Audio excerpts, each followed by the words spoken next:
wiki kisoboka gwe oba ondaba abasajja mbasobola just that nabakowa kati njagala abakazi naye bo nga bo tebasobola okunne omuntu gwe nzaddemu omwana nga ogamba mbu simusobola osesa abasajja balowooza ennaku 2 mu wiiki owulira ennaku 2 mu wiiki batandika Lwakubiri ku Lwokusatu bakoma okulowooza ku Lwokuna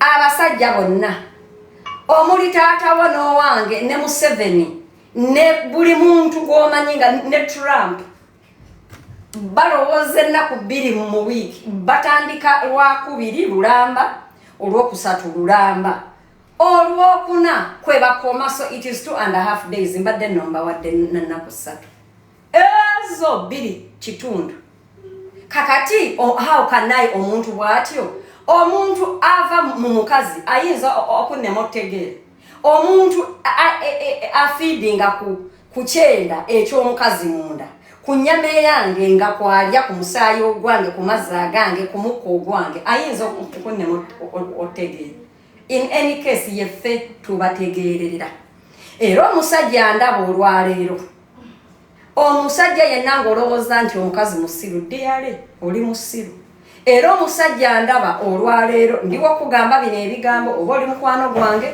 oba oli relative wange never underestimate a woman never. The most dangerous creature on earth that God ever created is a woman. You have no idea. A person that keeps a tiny juice in her body and it produces a human being with a head and lungs and a heart and feet and nails. You joke. Tawanyanga omukazi. Mubyokola making anga sure bonyizanga omukazi ofunanga obudde. You make it right. Omukazi muntu mukyama. Omuntu avudde mu mukazi ayinza singa omukazi otegeera omukazi asomesa omusajja nti kati nkuzadde ne bakuteekako ebbeere nti kola what na feedinga on you on you no mwigiriza nti batambula bati nti kati baby walk like this nti oba olya tolisa omukono gwe moso. You use this one. Oil. One of the greatest weapons that women use is to act stupid. And one of the weaknesses of men is they act smart yet they are stupid. Omukazi. N'omukazi akyasinzeeyo obusiru kankubulire. Omukazi akyasinzeeyo obusiru. Omusajja akyasinzeeyo okutegeera kwatandikira. I'm telling you this. So never underestimate a woman. Never. One of the reasons why, one of the greatest weapons women use is to act stupid, yet they are not. I'm telling you. Naye ndiwo kutegeeza mbu n'abasajja bategeera ennaku 2 n'ekitundu batandika Lwakubiri nenda kunyonyola lwaki batandika Lwakubiri all through ne balowooza ne badda okutegeera ne badda ku Lwokusatu ne balutegeera Olwokuna bakoma half because Olwokuna midday of Thursday bapulaninga agenda kwenda ati agenda kujja wa sente ez'okuspendinga weekend kati oli side dish ali bwati nenda kukola ntya kati azimbabeera bapulaningira weekend bayenze batya balimbye batya bakomyewo late banayogera batya kati bwenva wano kati abalenzi you know bwe batyo owulira muwulire oba nedda mutapinge live kati ne babeera mweyembeera Olwokuna half yalo Olwokutaano lukate bategeera kati abeera agamba kati ate madamu agenda kunyombesa kati lekanzireyo ewaka muzine kati then bwe mala omuzina then ngende kati nenda mulima muno ngeze mu babeeraawo ebirowoozo byabwe nga tebikola bintu by'amagezi ku Lwokutaano ku Lwomukaaga jukira Olwokutaano basuze bali omwenge kati Olwomukaaga they are strictly unfunctional era omusajja ayima ku Lwokutaano tayima Lwamukaaga bwayima olw'omukaaga teri musajja ayima Sunday kubanga aba ne stress wa half of Thursday, hangover ya Friday, omuzino gwa Saturday, Sunday eba yakuwumula na kuddukana na hangover na kukola bati agenda okuddengulunga Monday ng'alina okukola ng'alina stress. Abamu banja bonna obwedda bamukubira abagamba nze look for me ono kati ne Monday luba lufu ngende maaso. Tozanyisanga omukazi nkugambye omusajja nga mwe muli ne baganda bange ne taata wange ne Museveni ne Trump. I'm sorry, even Jesus, because Jesus was male.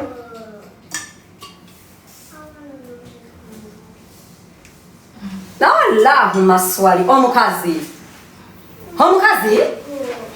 Oh, do you know what it means? Ekintu okujja omusaayi buli mwezi okumala wiiki. Ngatirika omusaayi nga talina wadde awamuluma wadde amusaze nga avaamu omusaayi n'atafa ne batamutwala wadde kitanda nti bananga omusaayi gundi gumugwamu ate abulidinga okuva nga wa myaka 13 paka nga wa myaka 5. Never dare a woman. Omukazi afa.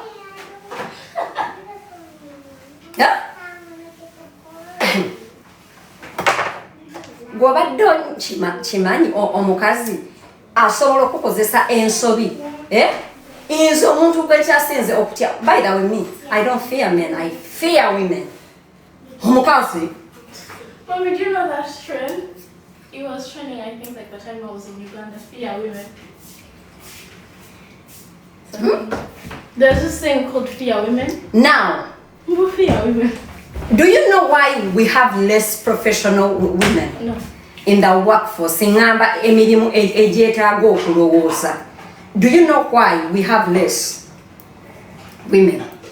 The reason is because women are dealing with each and everything else apart from concentrating on one thing.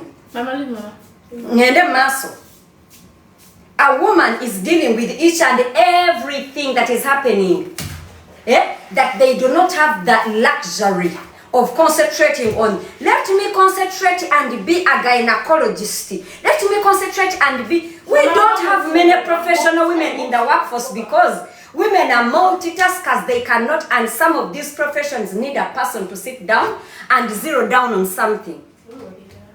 Era ogenda nosanga dokita nga mawuwe nga aliawo because I concentrate on something like this. Me as me, I'm incapable of being a doctor because I cannot concentrate on only an eye. How? Am I stupid? I have other things. Nina abaana abokulabirira. Nino okulowoleza ensi, nino planningira future, nino okugenda mu kibada. I have so many things to think and concentrate on and work on. But a man only thinks about ejaculation. After that one, they will concentrate. Ogenda omusajja omukulu nga munene mbu yasoma ebitundu by'ekyama eby'omukazi. Kakati gwe omusajja omunene nga mukulu ati nga alina omutwe nga alina olubuto nga alina amabeere nga muwanvu akoma eri mbu ya concentrating ebitundu by'ekyama. Imagine. A woman does not need to concentrate on ekitundu ky'ekyama oba ekyomusajja because we are the birth giver, we are the life giver of all those things. And I want you to sit down. There is nothing a woman does not do.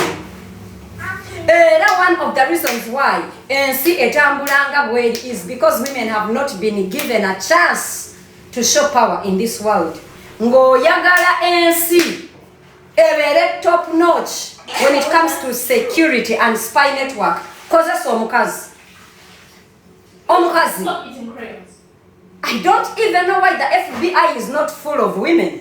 A woman can concentrate on something within a week. Omukazi aba tegedde bawange anyendako kusawa bweziti n'omuwala bwati afaanana bwati bamuzaala gundi mama we yafa olunkusense mama we yazaala abaana bana nga basajja banjawulo naye taata w'omumaka takimanyi oyo omuwala yasomerawo waneeno yafuna grades west in less than a week nga buli kimu akimanyi. Women. If I had a chance to be a leader, If I had a chance to be a leader, I would make sure I put out all the female hormones out of women. Eziba yimisa, neziba making a soft or okugwa mu love. After that one, I would use only women. Women, a woman. Fear a woman. Bana mwe omuntu atatya mukazi aba musiru. Nze kyaba kazi olabane kati nze kambabulire. I tell people, I usually tell, I have 2 people that have told this. I don't know if you're here watching me and I've told you. You can say you told me, Senga. Guys, I am scared of how many bad things I can do or be. That is why omuntu wanyiza enyo, I don't want to think about it. Because trust me if I want to execute. So I'm part of me. I let it sleep because I fear it. I fear it. Women, me, I fear that eranzo George nchigenderere inze omuntu anyiza, either I ignore it or and I let it sleep, because if I want to dig deeper, you people, you guys, me, do you know how many things I can do? Do you know how far I can go and get? Thank you. So, women, fear women. So, I want to Abasaja Banema. I hope I've answered you. Tell Musaja your name. Tell Musaja is up with you. But to answer you, other women are like me. You cannot tell a woman that Abasaja Bamulema unless she's maybe 40 years. You know? Ate Abasaja Babera Teba Mulema. A woman at that age, is dealing with so much that they do not want to deal with one human being that has 2 balls and cannot think beyond the balls, and the only thing they use, as in, they say, you know what, Abasaja Nabavako, not because Ivanema, but because I have a lot of other things to concentrate on. Era ogenda nosanga omukazi ngamba baba wange nze namuvako munange twasigaza abaana nakuleka n'okola by'oyagala, because we are concentrating kati nze nina abaana. My daughter turned 17. Am I gonna be with her father, me getting worried why he's getting back late? Soma imbu amulimu gwange nzijanja abakazi ebitundu ebyekyama ne mbazaza. Jjajja wange yeezaaza abaana 5 balamba mu kyalo without a gynecologist nga tagendangako mu sikaani nga amanyi nti kakati gwe badde kimanyi mbu nno omukazi, there is no man that can look at a woman and say oli lubuto. Do you know a woman looks at a woman inze? Kastoba no lubuto ne lwa week ejo, I look at you and I say oli lubuto kati gwe badde kimanyi mbu no. Omukazi atagendangako ku ssomero amanyi mbu no omutima gw'omwana gukubira wano gubeera bwe guti n'atuuka ne yeezaaza omwana n'asala ekirira. Then a man is going to school to study that. Liking girl, life. But then with the condos and I'm like king life. Huh? Cousin. Abasaja bazonto namu.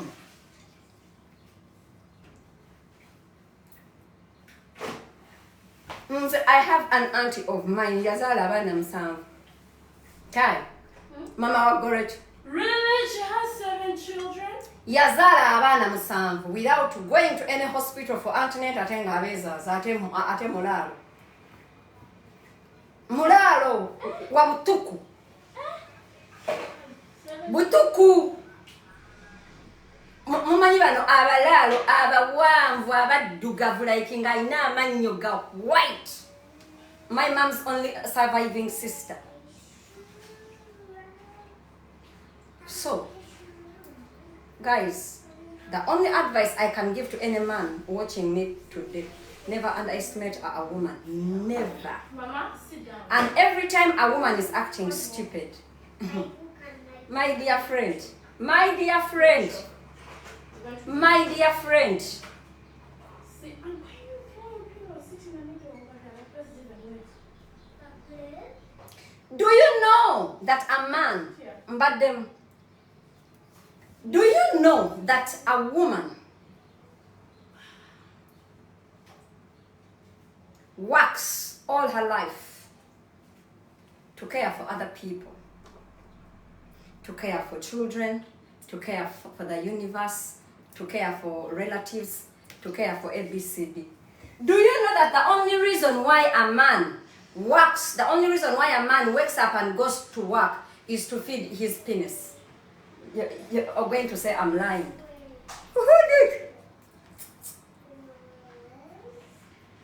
Omusajja nga musiya agenda n'alima ebijanjalo n'agenda e Kenya n'asuubula ebijanjalo n'akola atya because he has to get pussy. Imagine the priorities of men. I'm not saying we don't have deadbeat mothers, but a man can sit and dine in Sheraton when his son or daughter does not have clothes on her back. Men. No, that's evil. Men are incapable of thinking beyond their penises and egos. Hey!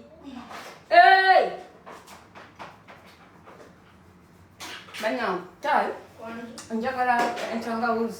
So anyway, but I love men. Men are my fathers. Men are my brothers. Men are my bosses. Men are my friends. I love them. However, I really despise them. I despise them. I want you to know that the thinking capacity of a 20-year-old girl is equal to the thinking capacity of a 38-year-old guy.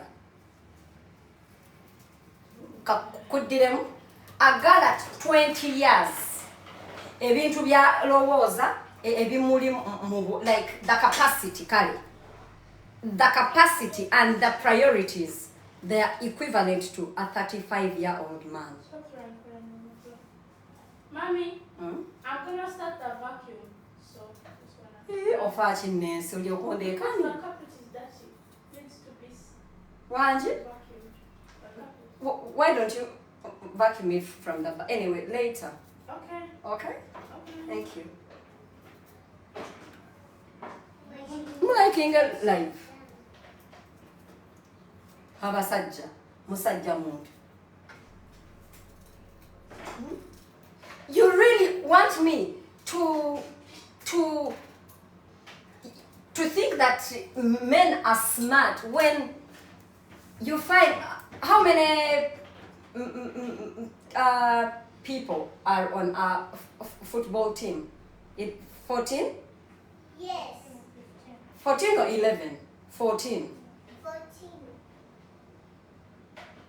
14, mommy. 12, eh? Mwe mungambe. 14, mommy. Mwangu we, tochipika nnyo kano kasembayo. How many people without substitutes constitutes a football team? 11. Okay, so those are Wanji. It's 16. Okay, mama, go. 16. 15. Namomogere amazima amatufu. People. How many? 16. How many players are on a football? Okay, 11. So that means it's 11. Yes. You really want me to think a gender, like to think highly of a gender that has 11 adult men with 22 balls and 20 and 11 standing organs chasing one ball. You want me to look at adults, a collection of 22 balls chasing one ball. One ball like this, guys. Come on, guys. You want me to concentrate on, say, maybe a man, a man with testosterone running in his blood, with balls and an organ that is capable of producing a whole human being, trying to push a tiny ball like this, called in a sport called golf, to push it slowly just to enter a hole, and they still miss it. They still miss it. What? So, Abasaja, they are part of us, but I despise them. Auntie Aziza, I'm telling you, Auntie, where do I get the time, the concentration, like the love to watch 12 balls running after one ball just to put it in a net? Really? Really, my child? I despise men. Okay, I think this is it. I'm gonna put in a little bit of coconut water. Men are just dense. They are very dense. Very dense. The biggest thing that they have on earth is the ego. That's the biggest. Mbabulirans. Era, I want to disappoint all of you and inform you that all of you here, if you are smart or if you are stupid, the biggest brain or intellect, level of intellect is inherited from a mother.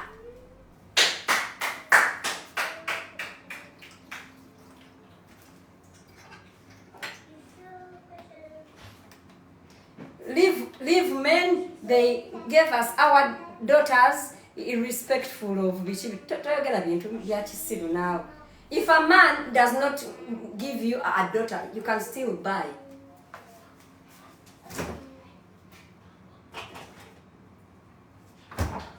The same way, 1,000 sperms get out of a man's body just to chase one egg.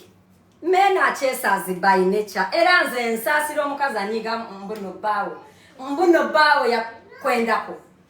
It started from 1,000 sperms running just to enter one hole like this. Pluto, no, come back. Do what? Don't enter. Tyra, oyinza okumpa ensonga bbiri nga tezikwatagana. Lwaki? Tewaliwo mazzi gakunywa. Kateeke mu fridge. So, abaami tubaagala. Nze nina abasajja nga bankwano bange. And by the way, not every man is stupid. We have really very brainy and intelligent men. Not everyone is stupid. However, I want you to get like the concept of what I'm talking about. You know? Is what it is. Era nze bino ebigambo mbibaddiramu. Oba kwini ananzaalamu, I don't know.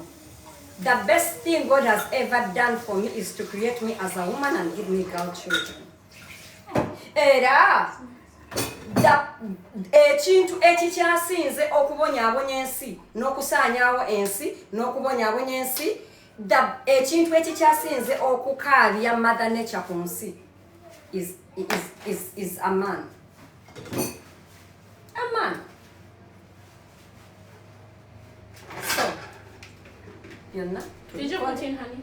Huh? Did you put in honey? Or did you put in honey? Justice for moms of boys. Beba mani. I don't know how to color a horse. You don't know how to color a horse. So, how many colors does a horse have? It is either white or brown or black, right? Sometimes it can be black and white. Colorful. Colorful, black and white, or brown and white? No, I mean from the rainbow. Your color is From the rainbow. If that's what you want. Mama, kola nawe yoyagala tonkoya. So everything else is going back in here and going to the fridge. And can you please run the blender for me? I'll do that. Thank Yes, you. yes, yes. So, guys, Abasaja, mubalabire ddala. Like me, they don't actually faze me. Like, I'm like, whatever. Let me just kick my sons right now See, for no reason. No. my truck is in here. Do you know why men don't give birth? Hmm? Yeah, dramatic. A man cannot stand pain. You know. Do you know that? Yeah. I won't. A man cannot stand pain. And men are cowards. Abera mu labor suit nga alaba omuntu afa nga atyano mutunula. Yeah, cowards, you know. You know, Andrew Tate said that he was like 9 months to make a single baby. If men grew babies, it would take 2 weeks. There is a camera.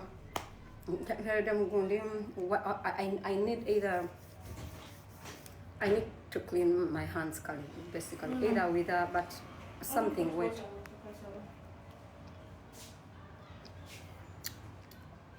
Nga yagala kiss baby instead of Abasaja.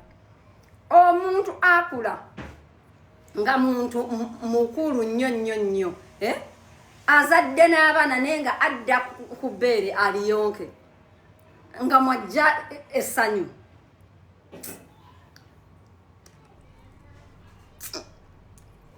Men.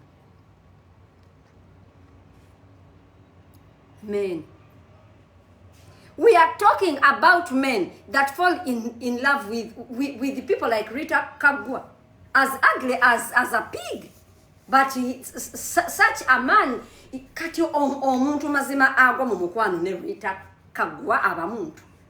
Real. I knew just think about it. Omukazi andaba today. Would you fall in love with Rita Kagwa?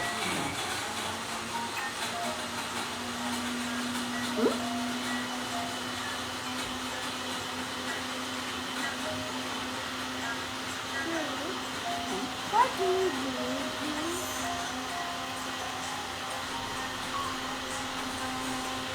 Mananga musonyi omwana ataddeko blender.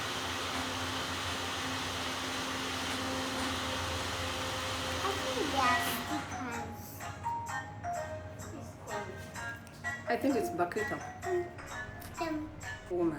Yeah? Mazima, if is there a woman that could fall in love with the full figure or what 4 years ago? Natuka no muzala mumana. Goyiza okwebaka ku full figure. Goyiza okwebaka ku Rita. Mommy. Abasaja. You think men are people? Abantu abafunisa abalalu inze. We had, I don't know if I told you guys this story. Ewaffe kuchalo abe Mbarara nadala abantu abali in my age. Mbarara town. Mbarara town from the Independence Park towards Echiyanja. Abali wanene. When we were growing up, waliwo mukazi yali mulalu nga bamuyita Flora. Owulira? Flora nga mulalu bano abatanaaba abatamwabiza azini bambi nga mulalu nga alya kasasiro nga asula kasasiro nga abeera mu Independence Park nga mwasula oba eneno towards Mbarara Municipal oba ku ddwaliro Mbarara University oba around the police. You guys, Flora bamuzalamu abaana wabandaba abo basatu naye nga because a number of times bamukwatanga ne bamujja ku kkubo ne bamutwala ne bamushevinga enviiri bambi nga aba ne lice in her pubics, like no cause bambi other than being mad, like yali muntu wa mirembe nga takuba nga takola kyera nga abo boyina ekyokulya noyitawo n'omu abaana mmwe Flora bamuzalamu abaana basatu, but guess what, omusajja eyazaala mu Flora was a lawyer in Mbarara town, a lawyer.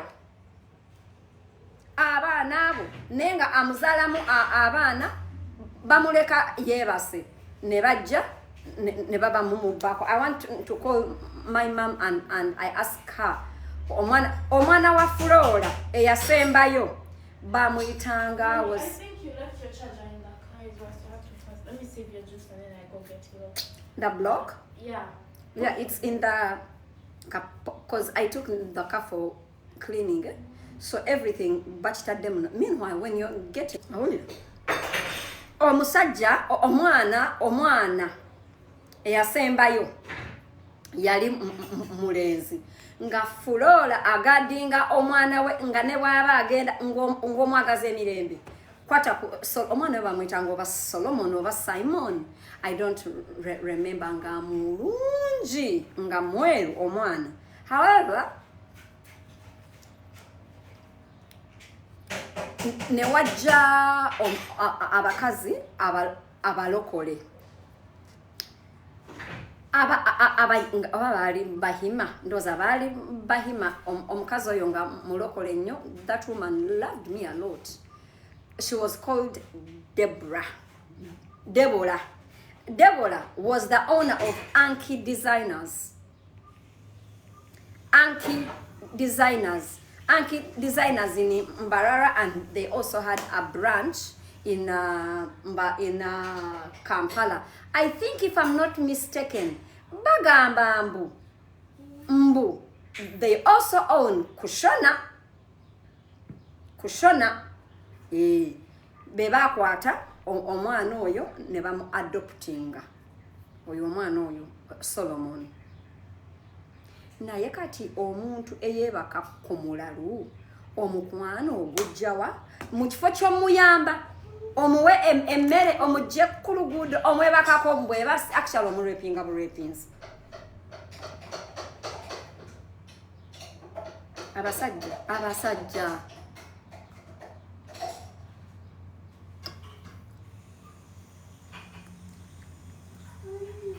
anyway, embozeyo I came using foot, guys.